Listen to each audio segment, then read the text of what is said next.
আজ মাটির চুলায় লোহার কড়াইতে একেবারে সাধারণ মশলায় চিকেন কষা করার জন্য সব উপকরণ রেডি করে ছাদে চলে এসেছি এবং মাটির চুলায় লোহার কড়াই বসিয়ে দিয়েছি।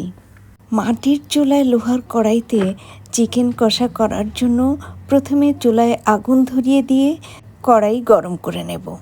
নমস্কার বন্ধুরা, ওল্ড অ্যান্ড নিউ কুইজিনে আপনাদেরকে আন্তরিকভাবে স্বাগত জানাচ্ছি।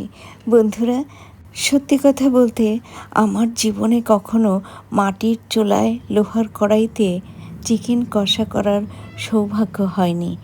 আজ এই মাটির চুলা তৈরি করার কারণে এই মাটির চুলায় লোহার কড়াইতে আজ জীবনে প্রথমবার চিকেন কষা করব ভেবে খুব ভালোও লাগছে আর আনন্দও হচ্ছে।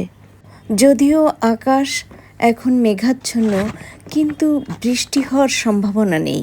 তাই ভাবলাম ছাদে বসেই মাটির চুলায় লোহার কড়াইতে চিকেন কষা আজ করেই ফেলি।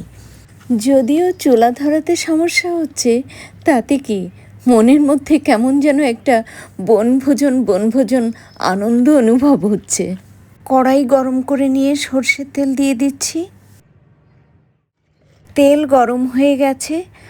আলু দিয়ে চিকেন কষা করব, তাই এই গরম তেলে আলুর টুকরোগুলো ছেড়ে দিয়ে সামান্য লবণ ও হলুদ সহযোগে আলুর টুকরোগুলো ভালোভাবে নেড়েচেড়ে ভেজে নেব।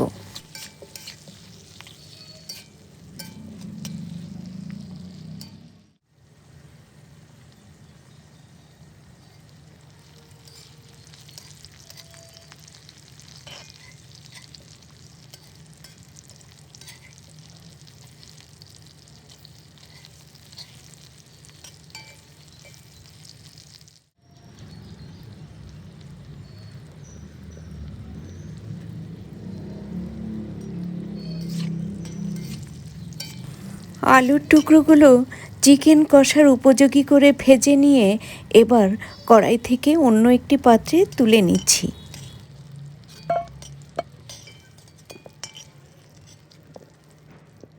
আলু ভেজে তুলে নেওয়ার পর কড়াইতে যে তেল রয়েছে, এই তেলের মধ্যে আবারও পরিমাণ মতো তেল দিয়ে গরম করে নিয়ে এর মধ্যে ফোড়ন দিচ্ছি দারচিনি, মুখ ফাটানো ছোট এলাচ, 2 টুকরো করা একটা শুকনো লঙ্কা ও গোটা জিরে।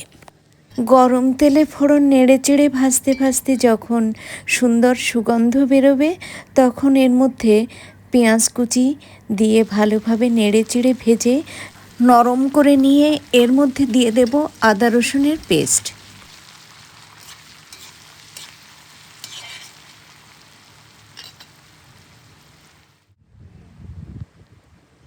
আদা রসুনের পেস্ট দিয়ে পেঁয়াজের সঙ্গে ভালোভাবে নেড়েচেড়ে এমনভাবে কষিয়ে নেব যেন আদা রসুনের গন্ধ দূর হয়ে যায়।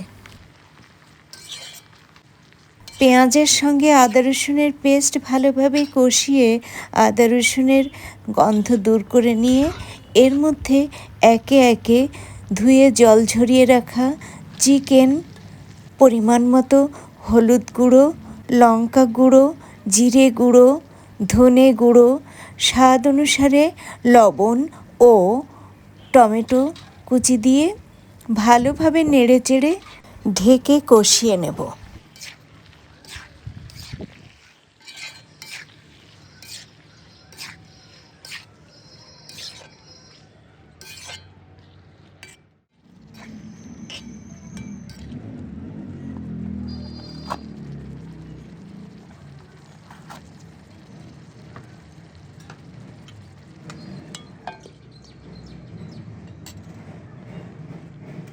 প্রায় মিনিট 5 সময় ধরে ঢেকে কষিয়ে নেওয়ার পর ঢাকনা তুলে নিয়ে এর মধ্যে ভেজে রাখা আলুর টুকরোগুলো দিয়ে আবারও খুব ভালোভাবে নেড়েচেড়ে ঢেকে কষিয়ে নেব।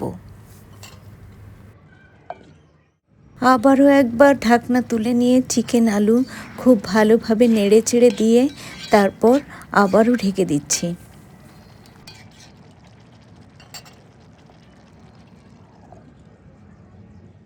চিকেন ও আলু বেশ কিছুক্ষণ কষিয়ে নেওয়ার পর ঢাকনা তুলে নিলাম। দেখুন বন্ধুরা, চিকেন থেকে যে পরিমাণ জল বেরিয়েছিল তা শুকিয়ে গিয়ে এখন তেল ভেসে উঠেছে। তো এ পর্যায়ে এর মধ্যে জল দিয়ে চিকেন ও আলু খুব ভালোভাবে সেদ্ধ হওয়ার জন্য জলের সঙ্গে চিকেন ও আলু নেড়েচেড়ে মিশিয়ে দিয়ে ঢেকে রান্না করব।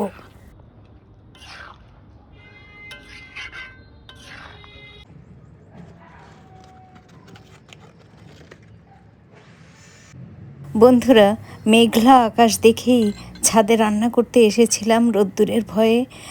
তো এখন দেখছি মেঘ কেটে গিয়ে রোদ্দুর বেরোতে শুরু করেছে। আর এই গরমে রোদ্দুরে বসে রান্না করা খুবই কঠিন ব্যাপার। বন্ধুরা, যে আনন্দ নিয়ে উৎসাহ নিয়ে রান্না করতে এসেছিলাম, রোদ্দুর বেরিয়ে তা কিন্তু আমার কষ্টে পরিণত হয়ে গেছে। কিন্তু কিছু করার নেই, রান্না তো কমপ্লিট করতেই হবে। ঢাকনা তুলে নিচ্ছি। দেখুন বন্ধুরা, আমি চিকেন কষা করব, কিন্তু এর মধ্যে অনেকটাই ঝোল রয়ে গেছে।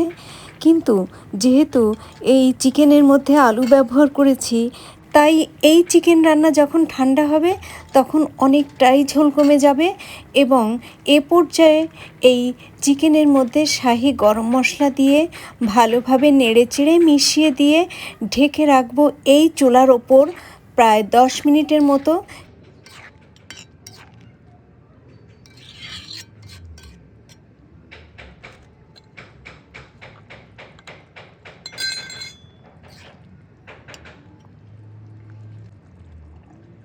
কিন্তু এখন আর এই রান্নার জন্য কোনো জ্বালানি ব্যবহার করব না। তবে চুলায় যে আগুন রয়েছে, এই আগুনের তাপেই এই চিকেনের ঝোল কমে গিয়ে একদম পারফেক্ট চিকেন কষা হবে। বন্ধুরা, এই রোদ্দুরে ছাদে 10 মিনিট বসে থাকা সম্ভব নয়, তাই আমি এই 10 মিনিট সময় সিঁড়িঘরে বসে অপেক্ষা করব এবং 10 মিনিট পর এই কড়াই ধরে ঘরে নিয়ে গিয়ে আপনাদের সঙ্গে শেয়ার করব যে মাটির চুলায় লোহার কড়াইতে রান্না চিকেন কষা কেমন হয়েছে। বন্ধুরা, চিকেন কষা কড়াই ধরে ঘরে নিয়ে চলে এসেছি। তো দেখুন কেমন হয়েছে এই মাটির চুলায় লোহার কড়াইতে রান্না চিকেন কষা। এখন কড়াই থেকে অন্য একটি পাত্রে এই চিকেন কষা তুলে নেব। চিকেন কষা এই পাত্রে তুলে নিয়েছি।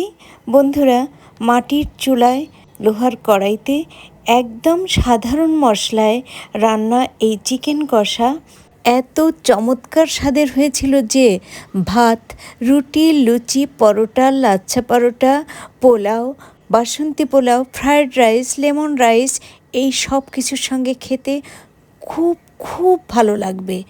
ছাদে বসে মাটির চুলায় লোহার কড়াইতে চিকেন কষা, এটি আমার একটি শখের রান্না। আর এই শখের রান্না চিকেন কষাতে পেয়েছি মুখে লেগে থাকার মতো স্বাদ ও সুগন্ধ। আজ এ পর্যন্তই। এতক্ষণ ধরে আমার যে সকল প্রিয় বন্ধু আমার পাশে থেকে অতি ধৈর্য সহকারে মাটির চুলায় লোহার কড়াইতে চিকেন কষা রান্না দেখলেন, তাদের এবং ভবিষ্যতে যে সকল বন্ধু দেখবেন তাদের প্রত্যেককে অসংখ্য অসংখ্য ধন্যবাদ। ভালো থাকুন, সুস্থ থাকুন। আবারও দেখা হবে পরবর্তীতে এই রকম কোনো না কোনো ভিডিওর সঙ্গে।